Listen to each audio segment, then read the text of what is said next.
With mind, one of the things that I find most interesting about it is to create a really distinct and noticeable improvement in how you feel, changes in how you think. It also gives people the ability to make better choices. For me, when I first started exploring nootropics, I was in a lot of burnout. I was in a lot of fatigue. I didn't have the energy to exercise regularly. I didn't have the energy to take time to cook really healthy meals. And so when I started doing initially like different experimental things and then eventually mind, not only did it directly help, but what I found was it gave me enough energy and enough motivation that I started making better choices everywhere else.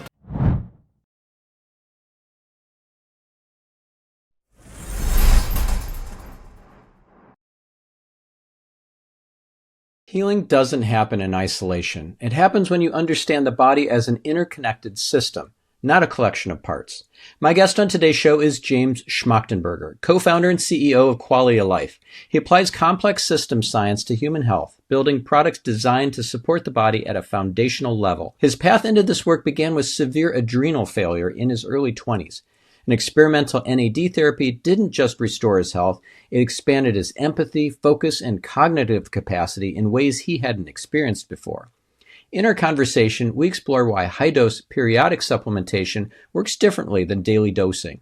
We discuss why stem cell support and senescent cell removal matter for regeneration and what happens mentally when brain chemistry comes back into balance. James shares firsthand experience with elimination diets, PRP therapy, and methylene blue. We also unpack the neurochemistry behind procrastination and how social media reshapes attention. At the core of it all is mitochondrial health. James explains why energy, resilience, and clarity begin there, and why treating the body as a complex system opens healing pathways that isolated fixes miss.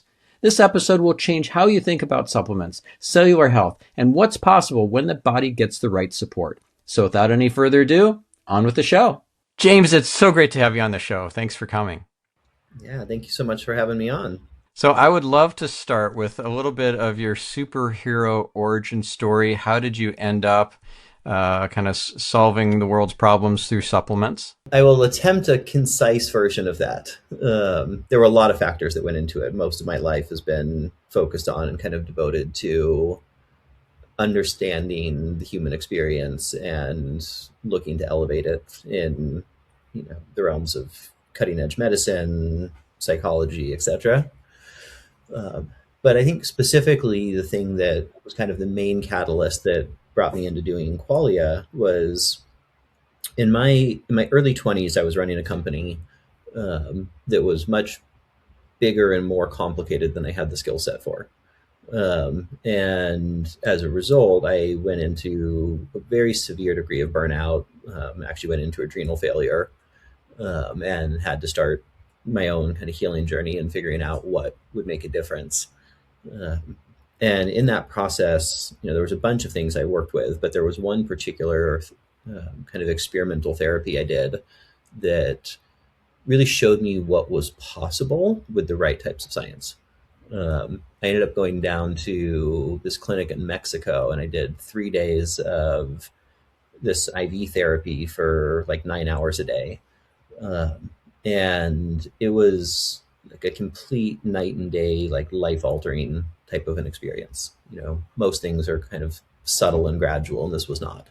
Um, the kind of like brain fog and struggling to think that was present not only went away, but on the other side of that therapy, I had a higher degree of brain function than I had ever experienced in life. There was a kind of clarity, there was a kind of ability to hold and understand complexity and nuance that just hadn't been there. And then the sort of like depressive feelings that went with severe burnout also went away and were kind of immediately replaced with the sense of like passion for life, motivation, like a deep desire to do as much as I could. And then the thing that really stood out to me and what kind of spurred the thought process that moved in the direction of Qualia was my sense of empathy shot through the roof. Um, After doing that, I just actually couldn't think about anything I wanted to work on in the world without immediately being aware of what the broader implications were. How would it impact the people around me? How would it impact the world at large? And as I was reflecting on that experience, I realized that the thing I did wasn't something that most people were going to do or would have access to, but it highlighted what is possible with the right kinds of research, the right kinds of chemistry. And so the initial hypothesis that created the company was this question of, could we create something that was broadly accessible, that would dramatically enhance intelligence, and in a, not in a narrow type of a way, right? Like most of the time when products are focused on intelligence, they're really focused on attention span. And attention span is great, but it's not everything. You also need the ability to do quality reasoning and understand complexity and critical thinking and all these myriad of areas. So could we impact that in a noticeable and significant fashion? Um, and then with that, could we sort of improve people's experience of life and themselves? Could people feel more confident, more capable, have a better appreciation and outlook on the world? And with that, could we stimulate the parts of the brain and nervous system that are correlated with things like empathy and compassion? Um, and the idea was that if that was possible, and it was a genuine if, that could really have a material impact on the world. Not only would it dramatically improve the quality of life of the people we directly impacted, but you'd also have this growing population of people who are more intelligent, more capable, and intrinsically motivated to use that capacity for better and better purposes. Uh, and so that was really what we started on with Qualia, was that concept, and that's where we started in brain function, because that was the kind of center point of that fundamental question. Um, and I didn't know initially going in if we were actually going to be able to pull that off. I had uh, spent quite a while interviewing all types of formulators, neuroscientists, neurochemists, kind of everybody, and told them this grandiose vision, and they're all like, "Yeah, that's cute. It's not doable." Right? Like everyone liked the concept, but it seemed as though it was fundamentally out of reach, at least without going into entirely specialized precision medicine that was, at least $250,000 a year per person. And so, when we actually dove in fully into the research, we actually had to create essentially a new approach to how we looked at research and development and how we came to study human physiology. And essentially, what we did there was we started applying complex systems modeling to human physiology. Right, so much of medicine as we know it today, whether allopathic or natural, is very much oriented towards kind of a reductionist approach to science. Right, we think there's one issue, we want one compound or one surgery that solves for that one issue, um, and that actually just doesn't work. Now, I mean, it does in acute issues, right? Like if you got into a car accident, you broke your arm, there's a very clear causation, there's a very clear treatment path. But when you're getting into anything complex, either healing disorders or just upgrading physiology, we're incredibly complex, interconnected systems, right? If you're focused on one area like the brain, well, you can't really think about and address the brain without, for instance, addressing the gut, right? Because 90% of serotonin is produced in the gut, 50% of dopamine. As years go on and we get better and better understandings of the microbiome, the connection between that and brain function are just extraordinary. So we had to take this more complicated approach and really dive super deep. Um, and so we actually spent 2 years of just pure R&D before we launched our first product. Um, and then, since then, as we've continued to launch products, we spend, it's hard to know exactly, but from what I can gather, probably like 15 to 20 times the amount of R&D hours on new product development than what is standard. Um, and it's, because we're trying to accomplish these bigger, loftier, more transformative goals. Amazing. Wow. So, how do you come up with an idea for a new product? Um, I mean, there's a number of things that kind of determine that, but I would say one of the core things that we look at a lot is what is what are the things that can have the biggest impact on human health and overall well-being, um, and then of those, which are the things that are either not being addressed currently or are being addressed insufficiently, and then that's the area that we work. So essentially, we only pick the hardest areas in almost all cases, because if something's important but it's already being done well, then my orientation is just direct people to that. We're never really looking to build products where we can't do something that is meaningfully more effective than what we've been able to find in the market. Um, and so, yeah, it's really this function of what's going to have the most impact and what is the most underserved. Mhm. How did you come across or come up with the stem cell product? So the stem cell product, in some ways, it was kind of a natural evolution of research that we had started on immune function and on addressing senescent cells or zombie cells. Um, as we dove really deeply into those areas, we ended up creating some products in those categories, but it then also led to like what was the next obvious evolution. Yeah, let's define for our listeners zombie cells and senescence because they may not know. Yeah, so cellular senescence is a biological process that happens in every living being, and it's basically where cells get to a place where they are no longer able to divide and replicate, and no longer able to do the function that they were intended to do. And at that point, they become senescent, or what's often called, the zombie state. And in an ideal scenario, the immune system is able to identify those cells and get rid of them. But for most people, the immune system doesn't operate as well as it should. Right? There's too many stressors, too much toxicity, all these things that we're exposed to on a daily basis that minimize the function of the immune system. And so, and that it also just happens naturally as people get older. Um, and so, as we get older, as we have all these stress impacts, what ends up happening is you have all these cells that get to this place where they should die off, but they don't. And they go into this kind of zombie state where they end up basically still taking up resources that would otherwise go to healthy cells. And so there's a problem there. And then there's another problem, which is they put out these inflammatory proteins, which cause the other cells around them to become senescent faster. So the more you have a buildup of these senescent cells, not only do they create a problem in and of themselves, but they essentially accelerate the aging process for everything around them.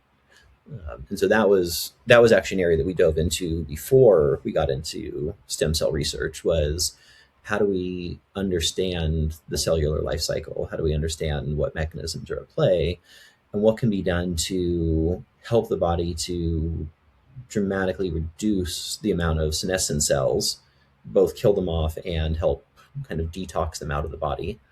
Um, and so we built a product for that called Senolytic. And that one is a pretty remarkable product. So like one of the things that's kind of unique about us is we actually do human studies on every product. We don't just rely on the research for the underlying ingredients, but we study the actual finished formulas.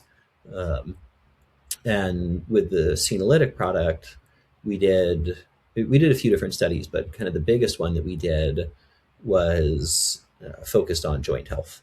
And because the main symptomology that people tend to have when they've got a lot of senescent cells is a lot of joint discomfort, stiffness, mobility challenges.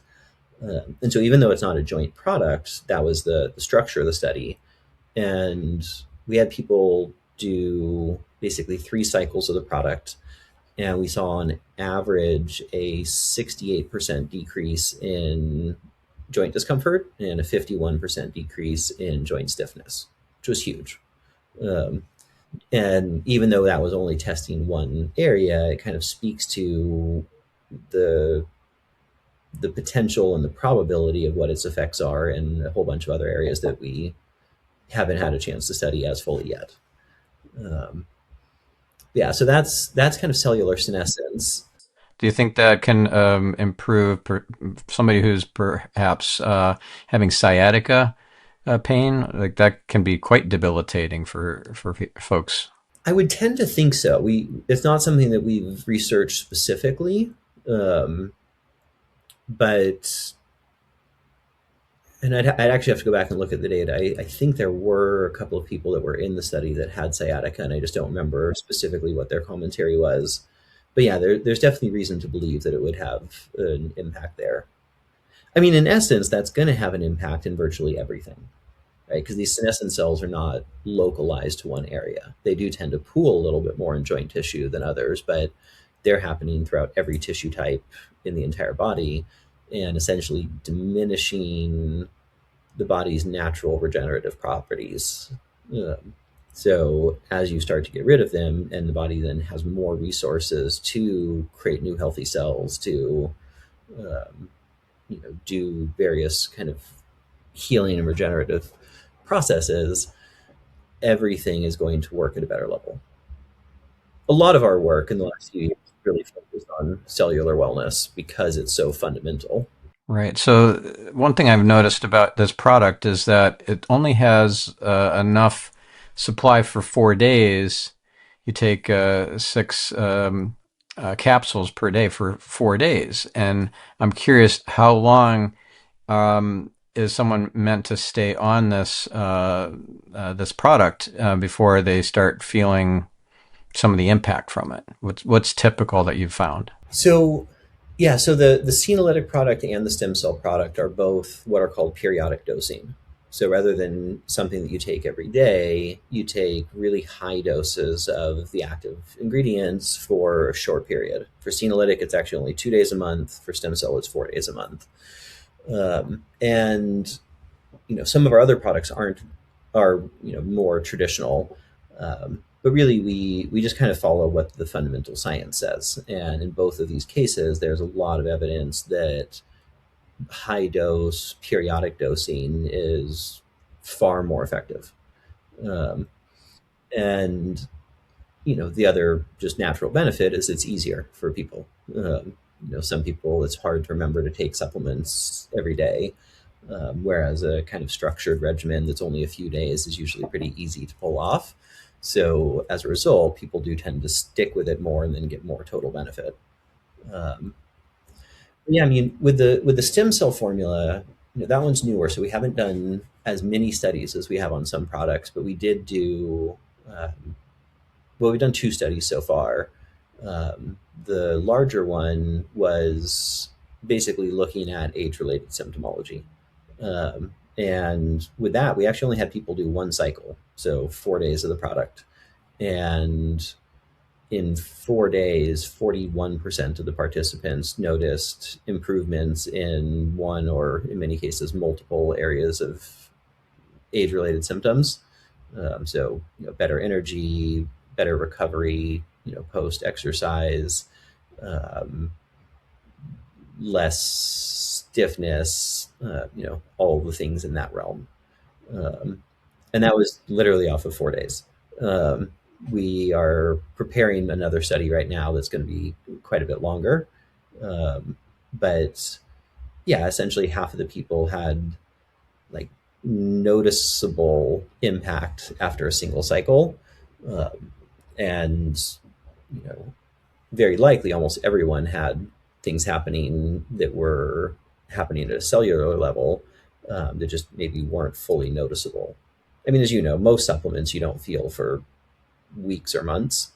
Um, so the fact that that high of a percentage of people were having noticeable differences is pretty significant. Yeah. Well, I wonder if that's, this is an unusual approach. Most supplements are just you take daily dosage and it's not like a mega dose, it's a small dose. So, yeah, it takes maybe months or longer to see and really feel a benefit typically. But I wonder if your experience with adrenal failure and the IV therapy maybe kind of guided you in this path of let's do a mega dose, because you did what, a Myers cocktail for IV therapy, or what was it? No, it was It was very high dose NAD. Um, it was, I think, 1,500 milligrams a day, which is quite a lot. And then it was a combination of six different amino acids, and then some secret ingredient that I never found out what it was. Um, but ultimately, I think it was the NAD with the particular aminos that was doing the majority of that work. So that's an unusual therapy, right? To go in and get mega doses of NAD via IV. I don't know very many people who have done that. No, I mean, like NAD IVs at this point have become relatively common, but usually it's a single day and it's a much lower dose. I would say typically what I see is a maximum of 500 milligrams. Um, and when you're doing NAD intravenously, it's really quite a terrible experience. The after effect is awesome, and I still highly recommend it.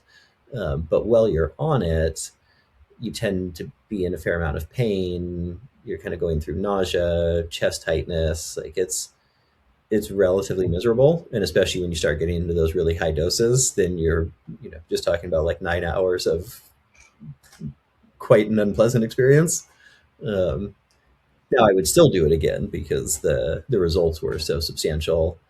Um, that particular therapy that I did was developed by a guy named Dr. William Hitt, and he actually won the Lifetime Achievement Award for his work in addiction recovery, because what he had found was that the high dose NAD with these particular aminos would basically rebalance people's brain chemistry in such a way that they stopped having a drive towards addictive behaviors. And so I was kind of an outlier. He looked at a lot of my lab work and said, "Wow, your brain basically looks like that of a heroin addict." Um, I didn't actually have a drug issue. I just had slept, you know, usually no more than 2 hours a day for 3 years at that point. Um, How do you even and survive like that? That is, well, that's mind-boggling. I was young.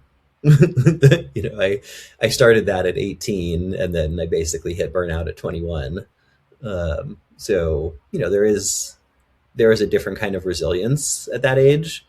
And then I was also just so passionate about what I was working on that I pushed myself in a way that allowed me not to notice some of the damage until it was already pretty well in place. At that point, I was running a vocational college that taught alternative medicine and psychology. And it was kind of my first real deep dive into significant, profound healing work, both at the physiological and the kind of psycho-emotional level. And I was getting to see every day people going through these huge transformations and learning how to do that work with others. Um, and so the excitement that I had around the work um, allowed me to get away with things that I probably shouldn't have, like not sleeping. Kind of reminds me a little bit of Elon Musk and how he'd sleep on the floor of his offices so that he could keep working. I did spend quite a bit of time sleeping under my desk because the commute time didn't make sense. So, I'd work well into the night, lay down on the floor, nap for a little bit. I didn't make other people do that though. Oh, that's good. I was willing to push myself really hard. I didn't want the rest of the team to be working at that level. Yeah, wow. So that IV therapy, I'm sure it must have saved your life. Almost certainly. Um, yeah, I mean, I because I was already in the healing field, had it not been for that, I probably would have found something else that would have helped, though likely not nearly at the level that that did. Um, and I was fortunate to, for one, find something like that was pretty hard to track down. That wasn't something that was being heavily advertised. It wasn't in the same country. Um, and I always had a very experimental orientation. So I was willing to go try something that was kind of out of the norm, especially based on what I had seen in terms of effects on others. Um, But yeah, it made a huge difference in my own health, my own quality of life, and in this case, my life trajectory. Like it was that experience that really created the aha moment to build Qualia.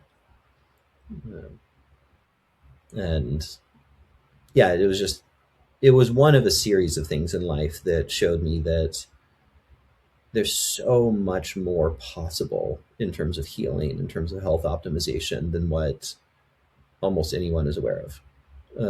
And you know, and then even if they're aware of them, most of what exists that's really interesting and useful is so expensive that it's not accessible. And so that was, underlying like one of the core missions that I had with building Qualia and with building out a research team like we have is how do we understand what's happening at the very cutting edge of medicine, at the very cutting edge of human optimization. And even if the ways in which it's being done right now are not accessible, can we understand how it's working and then kind of reverse engineer that into a supplement where it's highly accessible, where you don't have to go through doctors and prescriptions, you don't have to pay tens of thousands of dollars. And in reality, we can't achieve everything with supplementation that can be achieved through different kinds of therapies. Um, I would say with our stem cell formula, it's highly likely that going and doing pluripotent stem cell injections is more effective than just taking the supplement. Yeah. Um, By the but way, that's generally I did the stem $30,000. cell therapy with Dr. Harry Adelson back in 2018, along with the the microneedling on the face and everything, the injections in the joints. He extracted stem cells from the fat and from my fat and from my bone marrow. Yeah, that was not a fun process, but both my wife and I did it. We're like you on the cutting edge of things. We like to experiment and be early adopters on this sort of stuff. And yeah, I don't regret it. I don't have a desire to do it again anytime soon. But yeah, it's have you done it? I haven't. I've done exosomes intravenously, and then I've done things like PRP into most of my joints. Um, so similar-ish processes, but I haven't done the full stem cell thing yet. I definitely have a fascination with it and want to, um, but I just haven't done enough research yet into the different styles and which one I would be most attracted to. Yeah.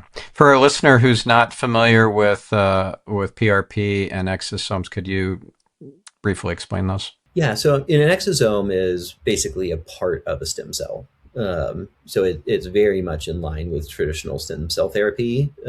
It's just rather than delivering the whole cell, it's delivering a particular part that um, directly helps with tissue regeneration.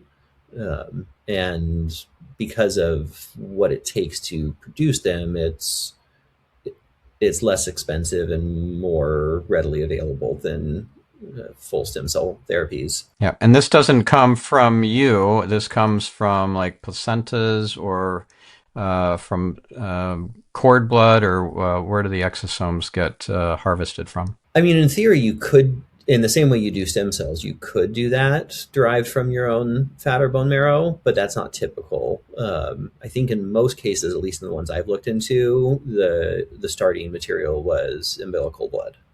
Um, and then the exosomes are derived from that, and then um, what they call expanded, which basically means produce more of them.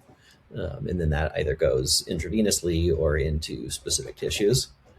Um, it's an area that I find really interesting, and I want to do more experimentation with it. I was actually surprised that with the one IV therapy I did, I didn't really notice much. Um, and whereas like with PRP, so PRP stands for platelet rich plasma. Basically, with that, what they do is they do a blood draw and then they spin the blood into a centrifuge, which separates out the platelets from everything else, and then that is taken and it's usually injected into a particular body part. I've had a tendency of doing a lot of extreme-ish sports kind of things, so I've torn most everything at some point. So I've then used PRP injections into the joints where there were issues, and that has been remarkable therapy for me. Um, it tends to work well with virtually everyone. Some people have a little bit better effects than others, but it the platelets themselves, when they're injected in, have a lot of direct healing properties, but then also because there's this fluid that's going into areas that typically don't have um, a lot of natural blood flow, usually connective tissue. It also creates a pretty significant acute inflammatory response, and the inflammation then drives more blood flow and creates healing of tissue. But like the first time I tore a shoulder, I didn't know about PRP yet. This was quite a long time ago, and so I was doing weekly physical therapy.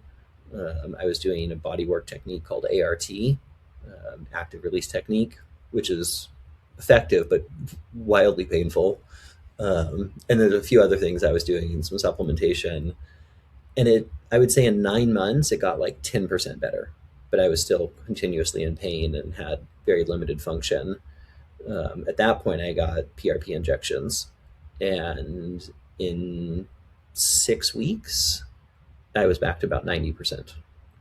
Um, so since then, whenever I've had anything that I've damaged or just done preventatively for not wanting things to degenerate, um, I go straight to PRP, and I've had consistently really, really powerful effects.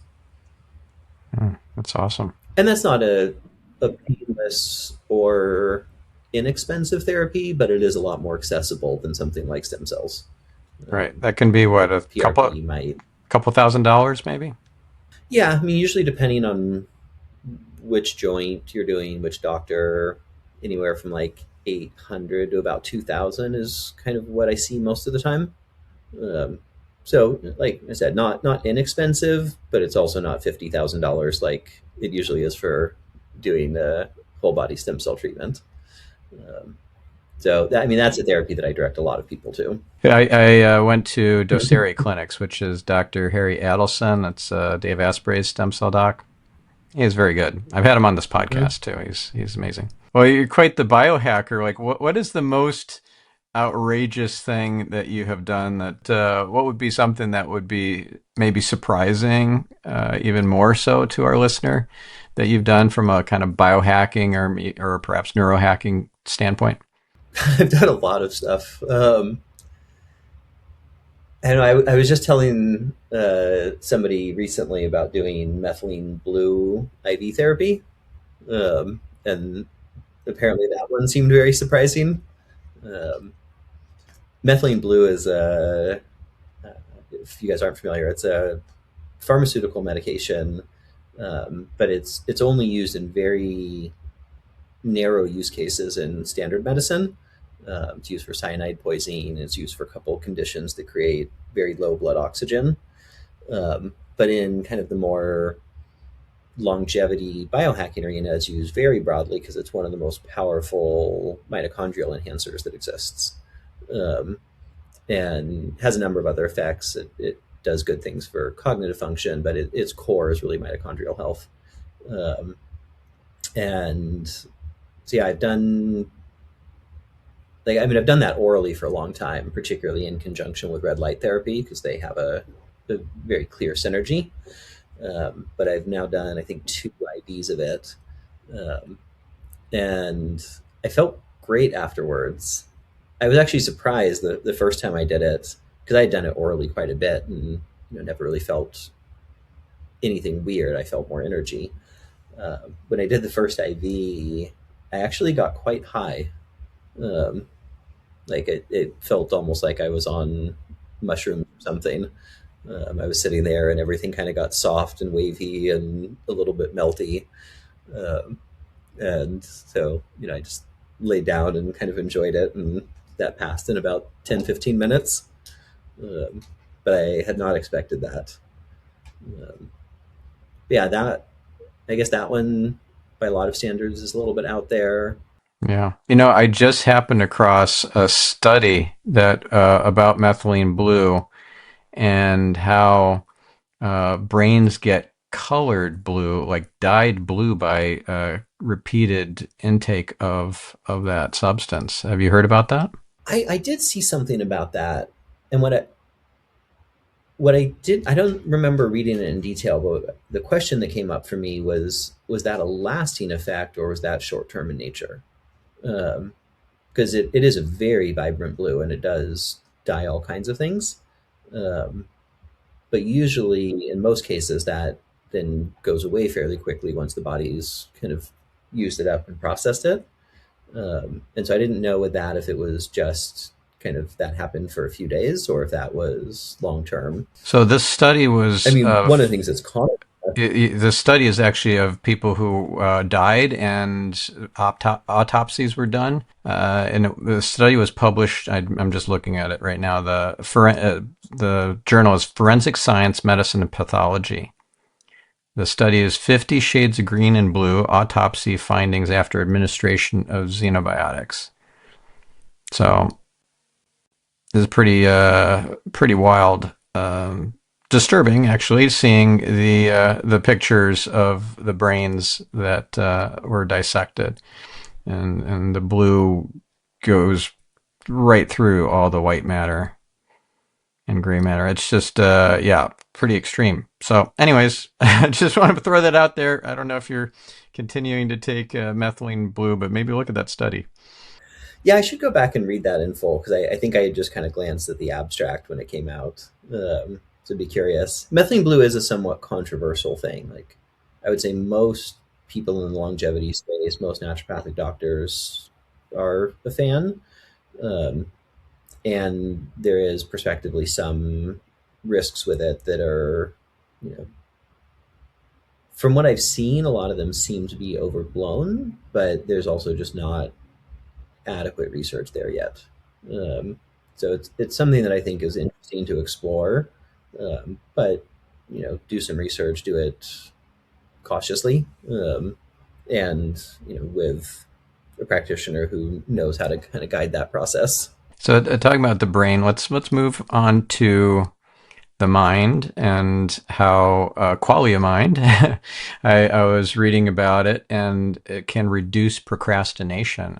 That made me very curious, and also I'm interested in learning about how we live in this social media addicted world now and society, and the dopamine deficit that many of us are facing because we scroll too much societally. I'm curious if Qualia Mind addresses that as well as the reduction in procrastination. Yeah, um, good question. As we get into the social media stuff, that can become quite a rabbit hole, but it's worth at least touching on. So Yes. so first with Mind. Um, so Mind is the first product we ever launched. It was the one that kind of came from that original inspiration. Um, we have reformulated it a few times because there's just always new ingredients, new research, and we keep upgrading it. But in essence, what that product is trying to do is first and foremost bring brain chemistry into balance. The way in which people live causes our brain chemistry to function quite differently than what would be a natural state. Right, all of the light exposure, the amount of time pressure and stress that we're under, the toxins that we're exposed to, um, the attention dopamine hijacking that is social media and AI and pretty much all forms of exponential tech. These things all put major stress on the brain, on brain chemistry, and tend to cause too much of certain neurotransmitters and deficiencies in other ones. And so, when we really dove into the research in this area, what became just blatantly clear was the mind is the brain is an incredible thing. It works brilliantly, and when supported and not continuously overtaxed. Um, but the world in which we live doesn't really support that. So first, what we were looking at was can we bring brain chemistry into balance in the world in which we currently exist? Um, right. So factoring all of those stressors, factoring the deficiencies that are created. So there's a lot of different ingredients in there that are, for instance, like precursors to the creation of different neurotransmitters, so that your body has the building blocks to be able to produce more dopamine, more norepinephrine, serotonin, whatever is kind of needed in real time. Um, so it's first, can we bring it into balance or into homeostasis? And then can we increase what's called homeostatic capacity? So once something is in balance, can then you increase its ability to stay and operate in balance in increasingly more difficult and complex situations? Right? You're never going to avoid stress entirely, or not have some impacts of it, but can you be less impacted by it, and can you bounce back a lot faster when stressors occur? Um, and so it's really fascinating with that product, probably more than any other one, the how broad the effects are that people end up experiencing, because virtually everyone's brain chemistry is not in ideal balance, um, but they're also all in different types of imbalances. So in the process of coming into balance, you have people with very different effects. For some people, they become way more driven and procrastination goes away, motivation takes its place. For another person, the main thing they might notice is a dramatic uptick in like creativity and flow states. And for another person, it might be that they become more calm and present, and their meditations get better, their quality of connection with others get better. Um, Usually, what we see is people have improvements in all these areas, just more in certain areas than others, depending on what their starting point was.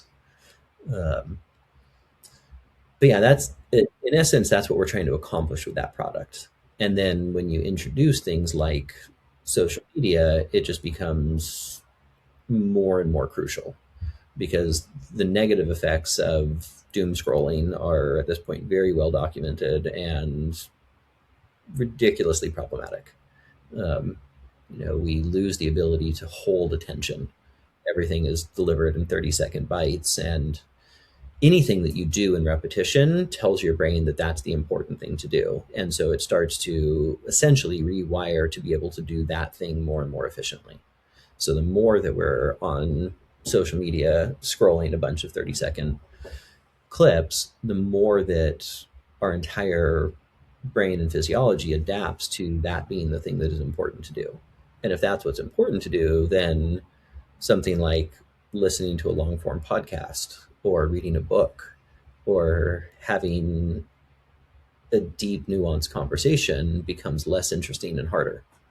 Um, right? So, with this product and with things like social media, it's really two parts. One is, the product's ability to support being less damaged by those things than you would otherwise be, and to have more resilience to be able to bounce back and more access to self control.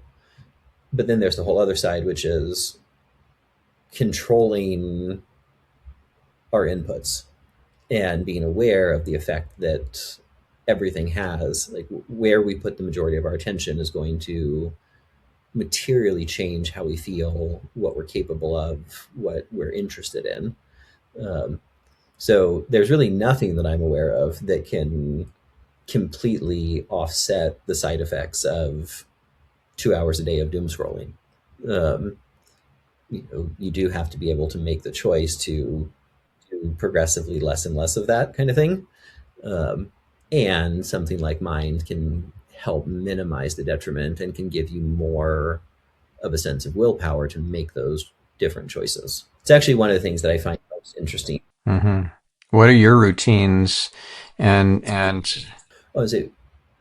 Yeah, I mean, with mine, one of the things that I find most interesting about it is not only does it create a really distinct and noticeable improvement in how you feel, changes in how you think, um, it also tends to give people the ability to make better choices. Um, and so, like, particularly, I mean, this is critical for anyone, but like for me, when I first started exploring, tropics, um, I was, like I was in a lot of burnout. I was in a lot of fatigue. Doing the things that I knew would be good for me was just very hard. Like, I didn't have the energy to exercise regularly. I didn't have the energy to take time to cook really healthy meals. Um, and so when I started, doing initially like different experimental things and then eventually mind, not only did it directly help, but what I found was it gave me enough energy and enough motivation that I started making better choices everywhere else in life. And so then the compounding effects of all of that were really huge. so what are your life choices and routines now that keep you from doom scrolling and getting sucked into all the dopamine addicting apps and bells and whistles that we're inundated with technology? So, I mean, to be honest, I still get sucked into some of those things. Not as much as I used to, and still more than I probably wish I did. But there are things I've put in place that have been really helpful. One of the things that my partner and I started experimenting with maybe 5, 6 months ago now was having our phones turned off and out of the bedroom by 10 p.m. Whether or not we were going to bed at that point, the phones went out and were not directly accessible. And then we got like an old school alarm clock because we still, on occasion needed an alarm, but we didn't want to have our phones accessible. So then when we get up in the morning, we wouldn't touch our phones until we had gone for a morning walk. Um, and so not only you have a series of benefits happening in that one change, right? Avoiding the blue light of screens and avoiding the stimulating effects of things like doom scrolling um, allow for sleep to improve pretty dramatically. And then in the morning, if you don't go right to your phone and you give your brain time to kind of naturally wake up, you, I mean, a bunch of different things happen, but basically you don't spend as much time in kind of distress, fight or flight types of states, um, and you tend to have this kind of natural wake up process that doesn't go directly into productivity and instead gives you time to feel and think and kind of ruminate on your day, reflect on what you want. Makes a huge difference. And then, there's tons of studies on the benefits of activity and early morning sunlight on the eyeballs for overall nervous system health, for sleep improvement, for circadian rhythms, for all kinds of things. So, like, that one change made a huge difference. Um, and it was a little difficult to adapt to in the very beginning because, there had been sort of prior addictions there that, had to be let go of. But that was a really worthwhile change to routine. And I think it was made easier by the fact that my partner and I were together. So we were kind of our, you know, accountability support systems. If one of us wanted to drag it out, the other one would be like, nope, time to put it away. Um, so that I find to be very useful. And then as time has progressed, I've just kind of extended that. Like, now I try to get up a little bit more early than I would have otherwise needed to, spend more time in the direct sunlight, get a little bit more exercise. Um, and all of that has a huge impact. Um, and then, for me, a lot of routine has been around, well, I have a pretty extensive supplement and peptide routine, and that actually takes a fair amount of time and attention. Um, and then, I've worked on a lot of dietary changes in general in life, but I would say particularly in the last couple of years, that's been a real big focus. And like I did a particular kind of an elimination diet, um, where essentially I was only eating four types of vegetables and nothing else for a month. Really gave my system the ability to clear out everything else, and then slowly introduced foods back in so I could see what my body was reacting to. Because I have some underlying autoimmune stuff that is kind of created lifelong GI issues, and I'd done all kinds of biohacks and therapies that helped some, but actually not that much, which kind of led me to realize that a lot of it was uh, food related. And even though I always had a pretty healthy, clean diet, there were things that until I did that, I didn't realize, for instance, that I don't do well with beans and legumes. Um, so as soon as I cut that out, tons of stuff got better. How about nightshades? Nightshade vegetables. How are you with that? I seem to be okay with nightshades. I do notice that if I eat a lot of them consistently, then I don't seem to get GI stuff. I do feel more fatigued, um, but some nightshades here and there don't seem to have any noticeable impact. That's good. For some people, they can be really problematic. Particularly, I think for people who have kind of rheumatoid type issues, that tends to be where there's the worst reaction. But yeah, I mean, nightshades are definitely a fairly common area of challenge for people. I do find elimination protocols to be super useful because we're it, it can be hard without that to really clearly identify which foods your body's reacting to. And if you don't make something super clear, anything that we have an emotional attachment to, we're going to have a confirmation bias in how we think about it. And right, so like if you absolutely love cheese and you're trying to determine if that is giving you a negative reaction, your brain is going to do all kinds of amazing gymnastics to figure out how to attribute whatever symptoms you're having to anything other than the cheese.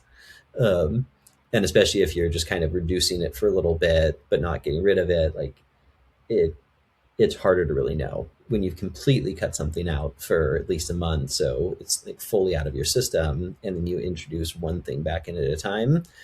The effects are a lot more noticeable, and either something clearly works with your body or pretty clearly doesn't. Yeah, that's great. That's a great thing to do. Like to do an elimination diet for over a course of a month. I think is that's a big deal, and it can be very important if you have any kind of chronic symptoms to really get at the heart of the matter. Yeah. Have you done any kind of food allergy testing, like immunolabs or anything like that? Yeah, I've done several of those, and interestingly, what showed up in some of them were things that I can't notice any reaction to, and then some of the things that I absolutely have reactions to showed up as fine. um, I do think that food sensitivity testing is useful, but from what I've seen, it's kind of more indicators of what is likely versus clearly determinant of these things do or don't work for your system. um, I did all that stuff first, and I tried to cut out all the things that it said I was reacting to, and it helped some, but it actually didn't help nearly as much as just cutting out everything, and then slowly adding back new things every few days.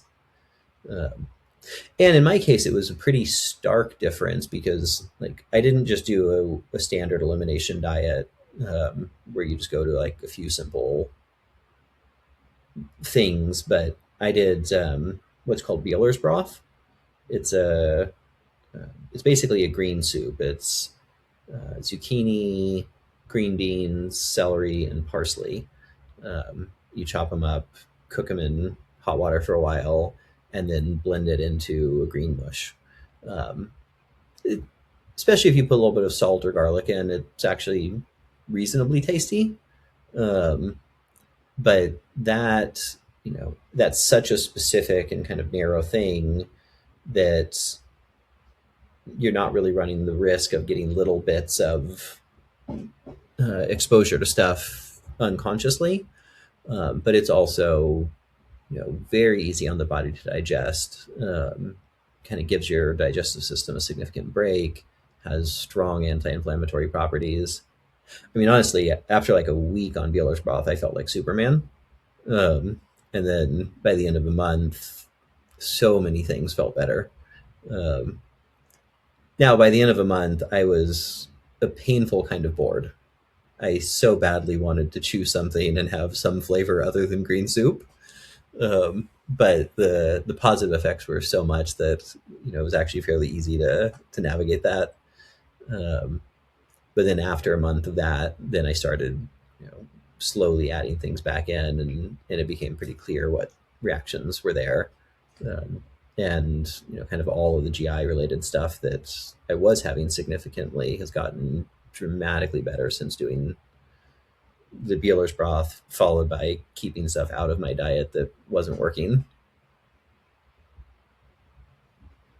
I'm actually probably going to do another round of that soon because I've been traveling pretty consistently for like 6 months, and even though I'm doing quite well with that, there are just a lot of stressors on the body with that many flights and different time zones, and so I'll probably do another round of that in the next few weeks as kind of a reset. Yeah.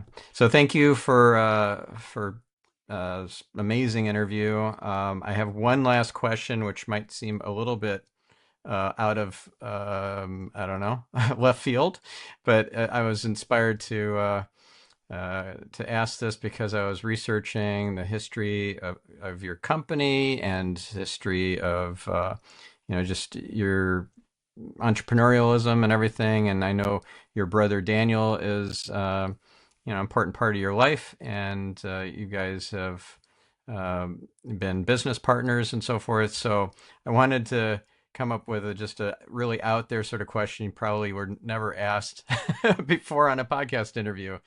And that is, what's a moment from your childhood that epitomizes your relationship with your brother Daniel? It's interesting.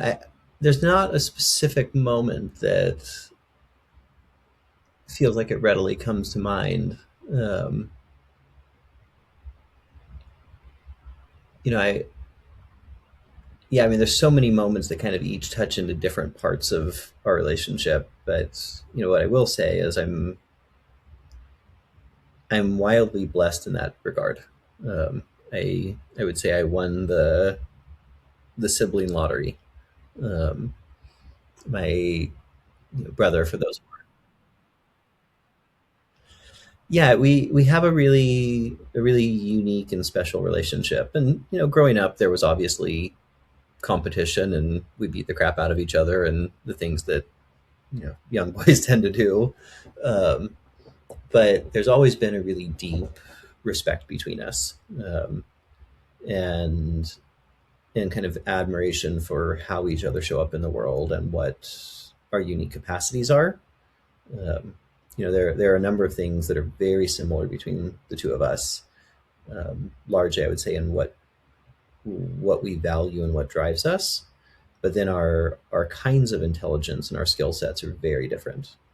Um, he's from an intellectual perspective, he is one of the most intelligent people that's ever lived.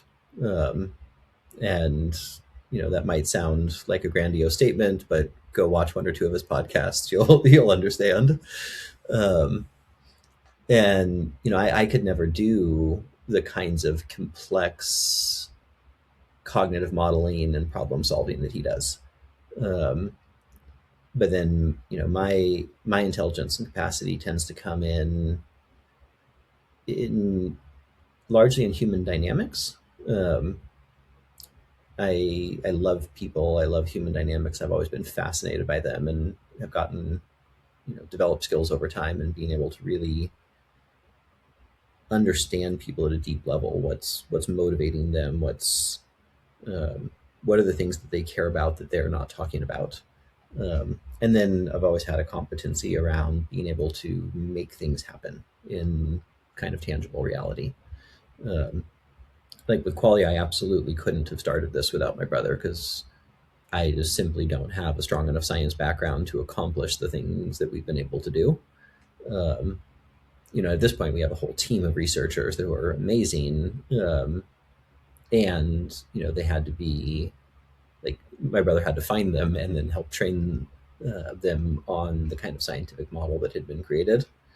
Um, but, where I couldn't have created this without him, the reverse is also true. You put him in any kind of research situation, he's going to excel in an incredible way.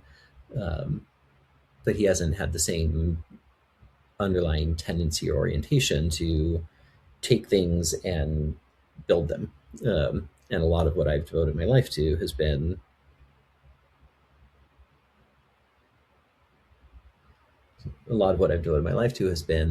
around finding people, technologies, etc., that seemed like they could have radical improvement in the quality of life. If our listener or viewer wants to try out your amazing products, where should they go if they want to learn more from you or about the research that you and Qualia have put together? Like, where should they go? Yeah. Well, I would say the main place is to go to our website, qualialife.com.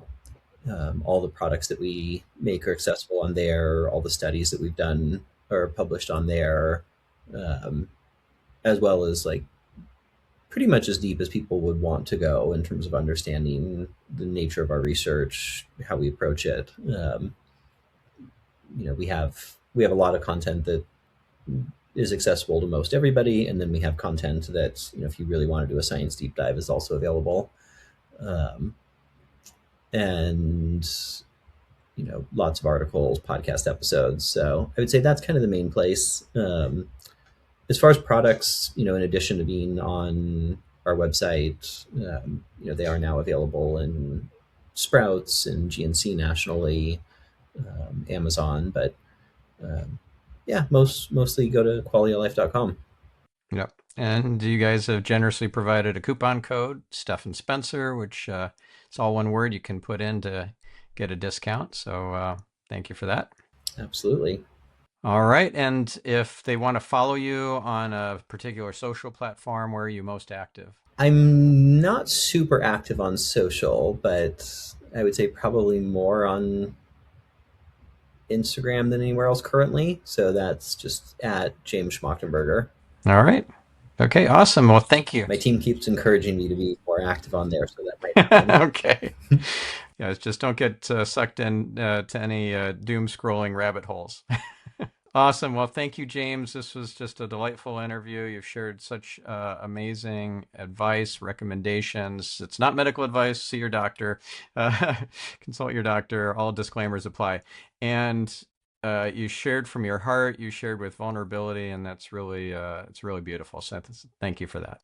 Thank you. Thank you for having me on. This was really a fun conversation. I'm glad we got to have it. Yeah, me too. Me too. Awesome. So, listener, please go out there and do something with this information. Some, good work in the world to make the world a better place. If it's just a small action, you are part of the solution. And we'll catch you in the next episode. I'm your host, Stephan Spencer, signing off. If you want to hear more conversations like this on health and longevity, then I recommend episode 247 with Dr. William Davis, episode 512 with Dr. Molly Maloof, and episode 518 with Neil Cannon. Also, I invite you to check out the show notes, transcript, action-based checklist, and all the URLs mentioned in this interview with James Schmachtenberger at getyourselfoptimized.com/550. If you enjoyed the conversation, I encourage you to share this episode and, more importantly, the entire show, Get Yourself Optimized, with a friend. Change your life and help me spread the light. Thank you.